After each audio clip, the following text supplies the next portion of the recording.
Hello, everyone. Hello, YouTubers. It's Anonymous T. Hope you're having an amazing day today. So today, I take no pleasure in this, you guys, but we have to talk about these Real Housewives of Atlanta season 14 ratings. As you guys know, I really haven't been reviewing the episodes because honestly, there's nothing going on this season, you guys.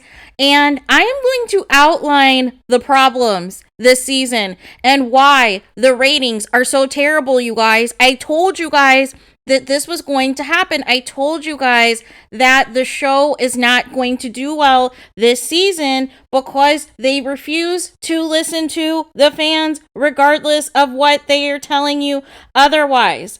And here it is, you guys. You know, I think last week it was in the top 5, and I think the original views had like 933,000 viewers, you guys. Guess what it is this week? Guess what it is this week, you guys. I couldn't believe it. I was searching I was like, oh, it's got to be top 5, right? It's got to be top 10. No, it is number 17, you guys. And get this. The ratings dropped 200,000 viewers, you guys. So last week it was 933,000. Now it is 736,000. You guys, what is happening? What is happening? And also the demos are concerned because even if the ratings were lower, Real Housewives of Atlanta usually has a good demo. The demo is 0.23, you guys. 0.23. So we have to have some conversations because I already know people are going to be like, oh, we got to look at the streaming numbers and we got to look at the live and 7-day views. Well, why is Real Housewives of New Jersey still getting a million viewers? And why did the Real Housewives of OC get a million viewers? And their season is not even up to par, you guys. Not even up to par to where they're going to have to bring back some OGs next season. And they still got a million viewers. Oh, and by the way, we have coming the season premiere of Real Housewives of Beverly Hills. And if they break a million viewers tonight, it is going to be lit on Twitter tonight, you guys. It is going to be lit. Well, not tonight, but tomorrow night. It's going to be lit tomorrow. Because it is going to finally knock Real Housewives of Atlanta off of, being the longest tenured, number 1 rated housewife show on Bravo, you guys. And we have to get into some of the issues. Issue number 1, you guys, is this NeNe lawsuit. It is a black eye for NBC Universal. It's a black eye for Bravo. It is a black eye for Andy Cohen.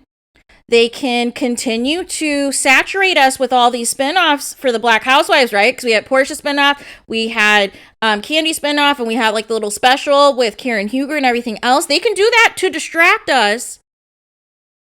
But the tea is in that 100-page document.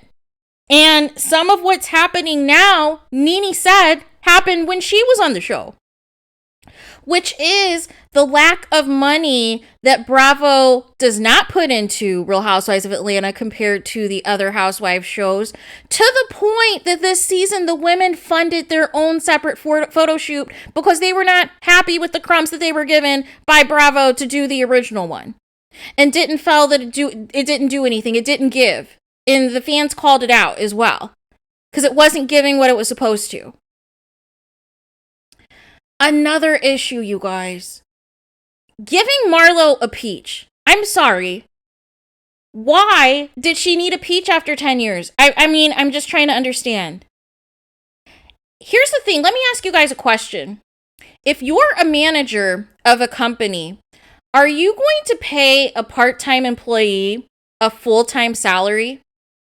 Are you going to pay a part-time employee who does part-time level of work a full-time salary?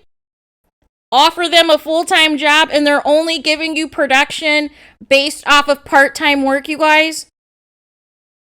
Because that's what this is giving. Right? This is still giving friend of role. I'm going to stir the pot. I've got, money, but I'm not going to tell you where it comes from.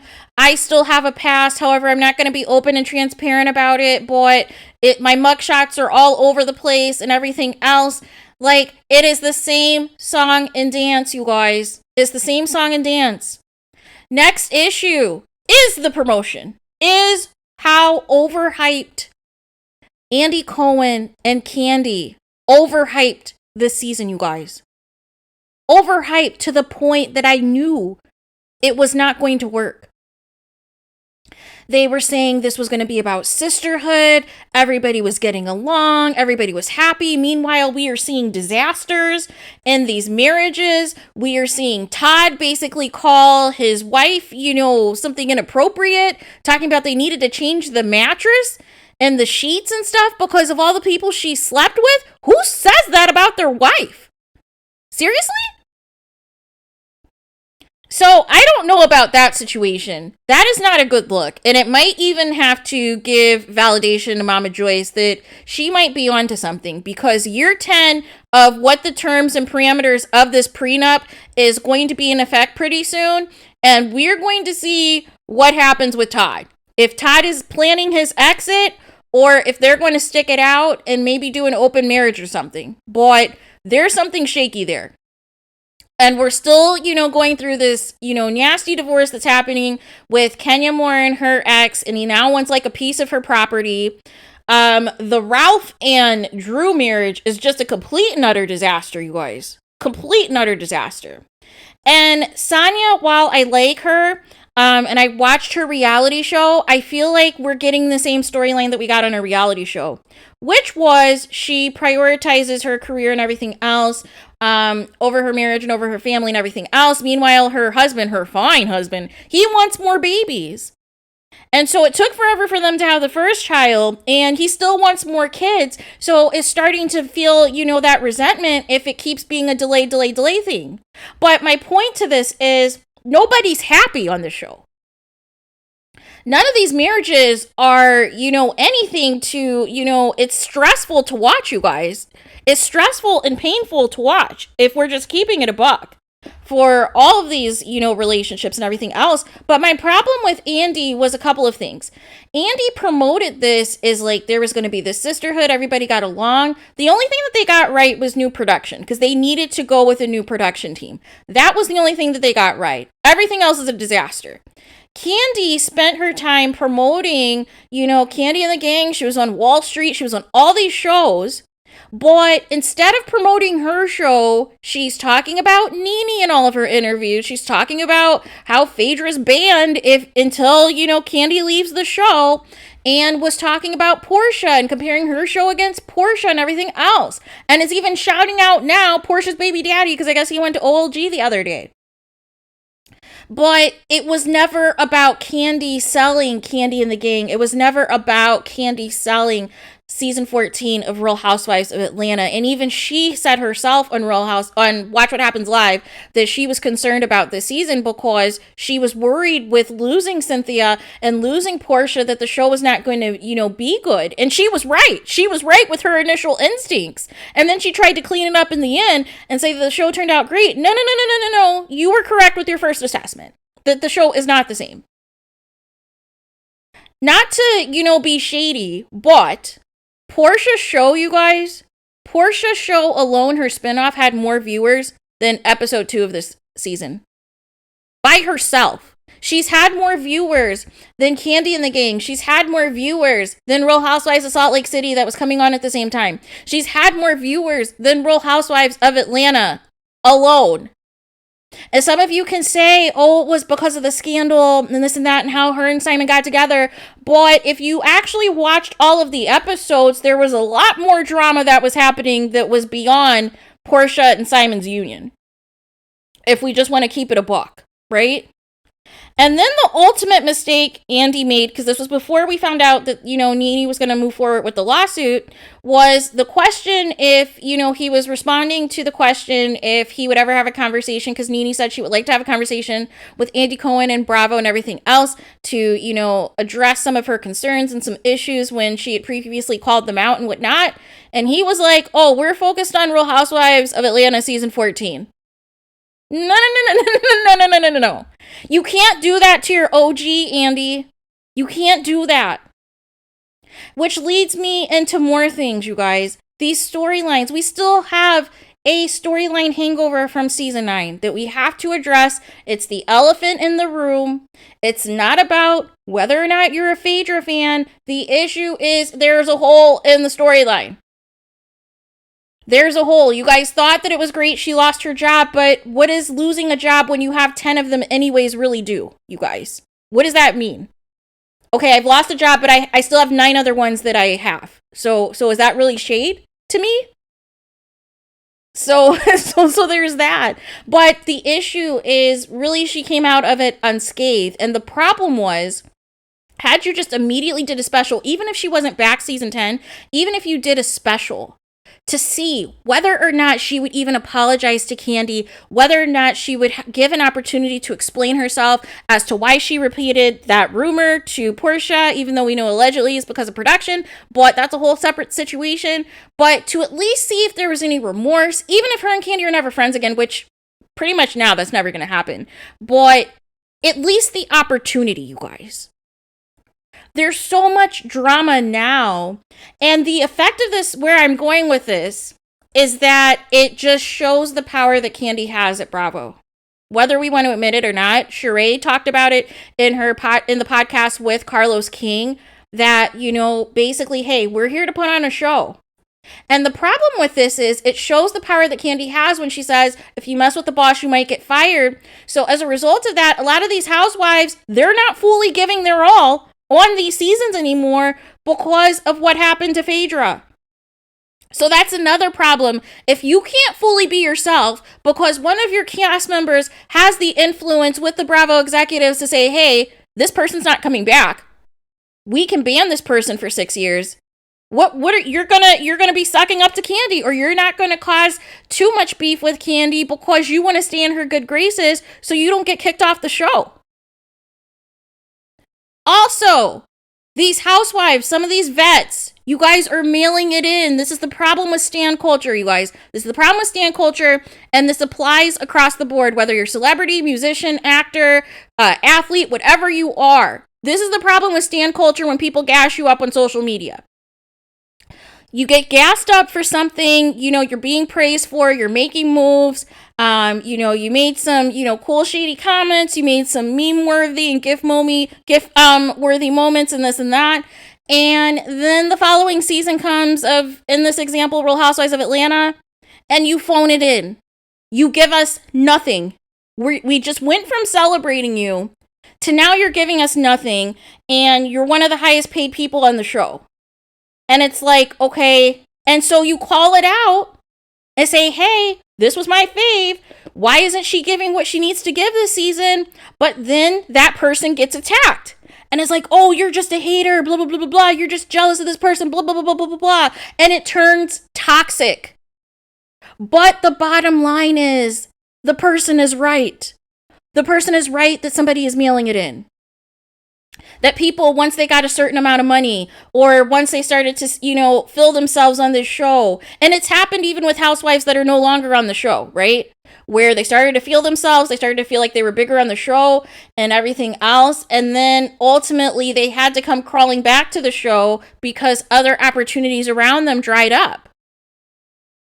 So I say all that to say, you guys, that some people have gotten complacent.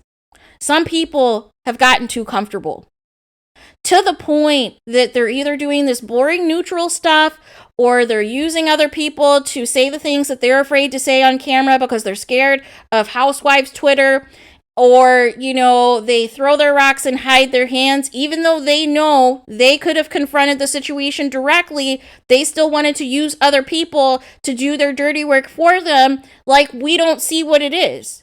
And then you still make shady comments about it in the confessional. And it's like, why not keep the same energy to this person's face? So it's like, and I think the other side of it is, I think a lot of the housewives were banking on making Portia's scandal, situationship, whatever, with how it all came to be with what her and Simon are now, right? I like with the Bolo storyline, like with Strippergate, people were banking on utilizing season 14 to call out Portia and call out, the optics, the situation, and everything else. And then when Portia said deuces, I'm just going to focus on my spinoff, everybody had to scramble. And we had this unnecessary delay because they were trying to, quote, get it right. But the problem is you're risking this show not even being on Bravo anymore. You're risking this show going on hiatus like Real Housewives of New York did. Because there's no chemistry, you guys. There's no chemistry, and the people who do know each other no longer like each other and just see each other as co-workers or are aligned as a means to an end if they, basically want to go against a certain person, right? And so it's awful to watch as a viewer because you see all of the problems. You see the lack of chemistry. You see the lack of the dynamics. You see that they're trying to start stuff to try to give you drama, to try to give you something, but it's not organic anymore. It doesn't have that magic anymore because a lot of these people are not real friends anymore. So it's like until they address these issues, the ratings are going to continue to plummet. And I already know the excuses are going to be out next week about the Billboard Awards. And I'm here to tell you, people don't watch the award shows anymore, you guys, because you could basically watch any of the performances here on YouTube or on social media anyways, because people don't have time to sit through them because a lot of A-listers don't go anymore unless they are there to perform or they're guaranteed an award at this point because it's all about politics now. So I already know the excuses are coming in if the ratings drop even further, but we have to be honest, you guys. If there was buzz about this season, if there were fan support on social media that was saying, hey, you guys need to turn in, hey, this season actually is really good. If that was the energy that was giving, more eyeballs would watch. But even like some of you said in my comments last week, some of you said you were bamboozled, you were tricked, you were led astray, you were hoodwinked into watching the season premiere, and you decided, no. I'm not going to be fooled again for week 2. I'm out. And that's what you're seeing. You see a drop off of 200,000 viewers, you guys. Now, the show's been on decline for several years because at one point it was like averaging 4 million viewers, you guys. But for this to be under 1 million consistently is not a good sign for the season. And I predict, like I said in another video, the only episodes that are going to really be ratings bonanza is going to be the episode where Sheree and Apollo are on the episode, and the episode for Sheree's fashion show for her joggers, because the speculation is going to be whether or not we see Phaedra on camera, if she really makes her return or not. So people are going to be watching for that possibility, but as far as everything else, you guys, it's just not a good show this season. And they lied to you guys. And they tried to sell you, this fancy, dolled up situation. And it's all a lie. It was all a lie, you guys. They lied. And that's why we're here. Because until they really listen to the fans, it's going to continue to plummet. This is the worst ratings, you guys, since season 1, episode 1 in 2008. You guys. 14 seasons ago, the inaugural season of Real Housewives of Atlanta, and even the rest of the episodes after that season, because I think the debut was like 650 or 640,000 or something along those lines. After that, every episode was over 1 million because of the buzz and the hype and everything else. But because of how the season is going, because of what we saw in the trailer, we're not going to get that same energy this season, you guys. We might get a few episodes that may hit 1 million, but these first couple episodes are going to kind of give us where the trajectory of the season is going. And to keep it a buck, it's not going well. So let me know your guys' thoughts. Did you guys watch episode 2 of Real Housewives of Atlanta? And what do you think the reasons are that the show is tanking this season? Please let me know in the comments. Please don't forget to like, comment, and subscribe. Hit the notification bell so you're notified the moment I post new content on my channel. And with that being said, I'll talk to you guys again very soon.